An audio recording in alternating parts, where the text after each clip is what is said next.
she said. And this wasn't yours. Do you believe that? Of course it wasn't her fault, Crystal sneered. It was the bastard who did this's fault. Katie ignored her, watching Nicole. Nicole swallowed, looking back down to her fingers as she picked at the edge of the blanket. I got in the car with him, she whispered. I should have known better. Bullshit, Crystal said, patting her other hand. It's impossible to always know with every John. It's not your fault, honey. It isn't, Katie agreed. But it did happen. And here's the hard part, Nicole.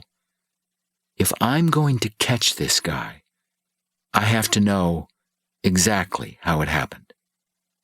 That means details, and it means asking you more than once to make sure I get them all correct. That's how I'm going to find him.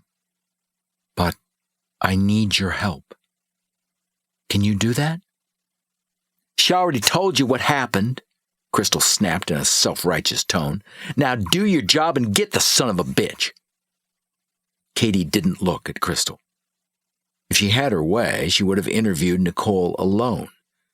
But when she arrived on scene at the hospital emergency room after being called out for the sexual assault, she found Nicole withdrawn and clutching to Crystal for support. Knowing how much an assault victim needs that kind of support, she elected to begin the interview with Crystal present. That was proving to be a choice she regretted. Nicole? Katie asked. Can you help me tonight? Before Nicole could answer, the door opened and the examining nurse came in, followed by a red-haired woman in plain clothes. Katie recognized the second woman immediately, and with a measure of relief. Her name was Julie Avery. She worked as an advocate for sexual assault victims. Avery was there to help Nicole through the process, both tonight and as the investigation and her case moved forward.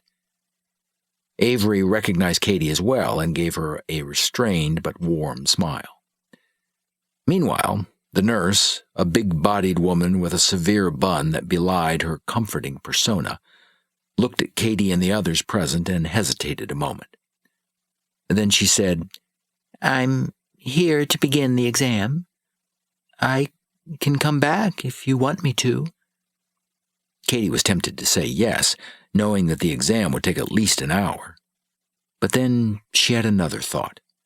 With Avery there to provide professional support for Nicole, Crystal's presence could be spared. I'm Detective MacLeod, Katie said. I'll be investigating the assault on Nicole. Evie Williams, the nurse said. I'm Julie Avery, Avery said, stepping forward and meeting Nicole's gaze. I'm a victim's advocate, here to support you, Nicole. I don't work for the police or the hospital, and my only concern is for you. Nicole gave a hesitant nod of understanding. Can I sit with you?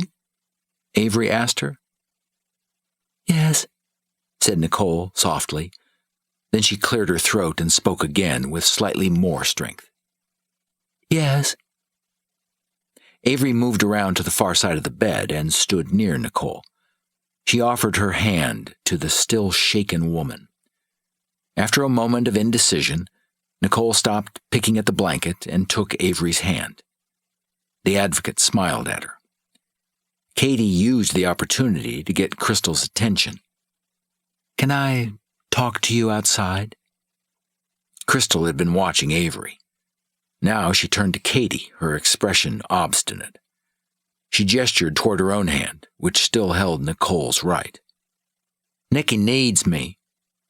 I know, Katie said, but she'll be okay for a few minutes.